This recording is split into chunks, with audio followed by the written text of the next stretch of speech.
जय श्री कृष्ण। आप सभी का हमारे YouTube चैनल पर हार्दिक स्वागत है। आज की इस वीडियो में आप सभी सुनेंगे सोमवती अमावस्या व्रत की पूजा विधि, उसकी सामग्री, उसका महत्व और उसकी पौराणिक कथा।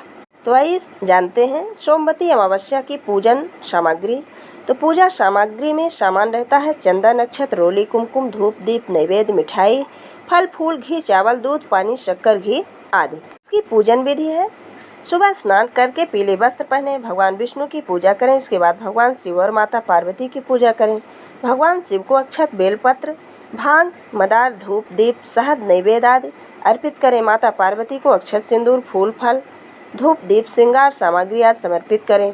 इसके बाद पीपल वृक्ष की कच्चे सूत से 8 बार परिक्रमा करें। इसके बाद प्रदक्षिणा की जाने वाली 108 वस्तु का घूम घूम कर 108 बार में बारी बारी से परिक्रमा करें।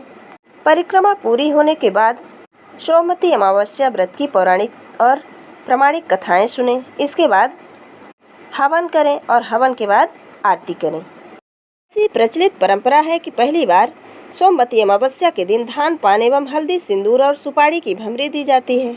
उसके बाद ही सोमवती अमावस्या को अपने सामर्थ्य के हिसाब से फल, मिठाई, सुहाग सामग्री, खाने की सामग्री इत्यादि की भमरी दी जाती है। ऐसी प्रचलित परंपरा है कि पहली बार सोमवती अमावस्या के दिन धान, पान एवं हल्दी, सिंदूर और सुपारी की भमरी दी जाती है।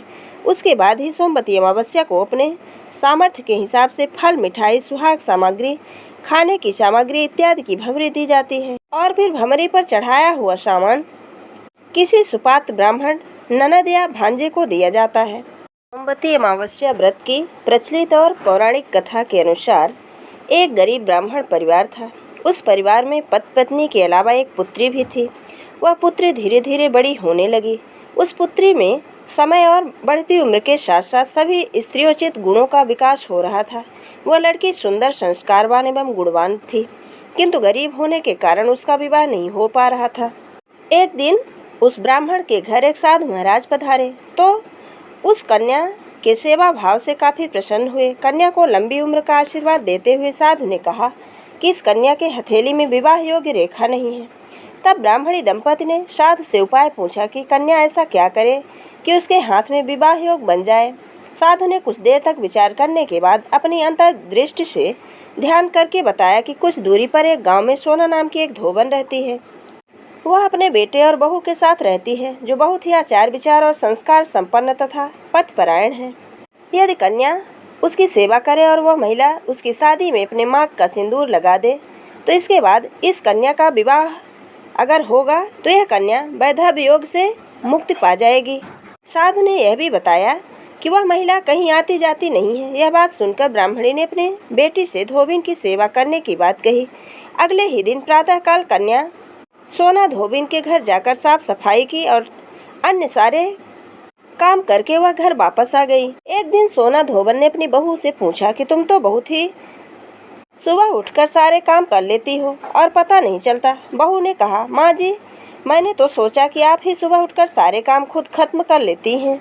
मैं तो देर से उठती हूँ। इस पर दोनों सास बहू निगरानी करने लगी कि कौन है जो सुबह ही घर आकर सारा काम करके चला जाता है।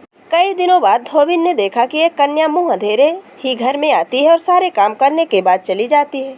जब वह जानने लगी तो सोना धोबिन उसके पैरों पर गिर पड़ी और पूछने लगी कि आप कौन हैं और इस तरह छुपकर मेरे घर की चाकरी क्यों करती हैं। तब कन्या ने साधु द्वारा कही गई सारी बात बताई। सोना धोबिन पतिपरायण थी, उसमें तेज था। वह तैयार हो गई। सोना धोबिन ने अपने पति को अस्वस्थ छोड़कर उसने अपनी बहू से अपने लौट आने तक घर पर ही रहने को कहा। सोना धोबिन ने जैसे ही अपने मांग का सिंदूर उस कन्या की मांग में लगाया, उसका पति मर गया। उसे इस बात का पता चल गया। वह घर में निराजल ही चली थी। यह सोचकर कि रास्ते में कहीं पीपल का पेड़ मिलेगा तो उसे भंवरी देकर और उसकी परिक्रमा करके ही जल ग्रहण करेगी। उस दिन सोमवती अमावस्या थी। ब्राह्मण के घर मिले हुए पूरे पकवान की जगह उसने ईंट के टुकड़ों से 108 भंवरी देकर 108 बार पीपल के पेड़ की परिक्रमा की और इसके बाद जल ग्रहण किया। ऐसा करते ही उसके पति के मुर्दा शरीर में वापस जान आ गई। धोबिन का पति वापस जीवित हो उठा। इसलिए सोमवती अमावस्या के दिन से शुरू करके जो हर व्यक्ति अमावस्या के दिन भमरी देता है, उसके सुख और सौभाग्य में वृद्धि होती है। पीपल के पेड़ में सभी देवों का वास होता है, अतः जो व्यक्ति हर अमावस्या को पीपल की फेरी न लगा सके, वह सोमवार को पड़ने वाली सोमवती अमावस्या के दिन 108 वस्तुओं की भभरी देकर सोना धोबिन और गौरी गणेश का पूजन करता है, उसे अखंड सौभाग्य की प्राप्ति होती है। ये थी सोमवती अमावस्या व्रत की पौराणिक कथा। अगर हमारा ये वीडियो आपको अच्छा लगे तो लाइक ज़रूर करें, और अगर आप हमारे चैनल पर नए हैं तो चैनल को सब्सक्राइब करना बिल्कुल ना भूलें। जय श्री कृष्ण, धन्यवाद।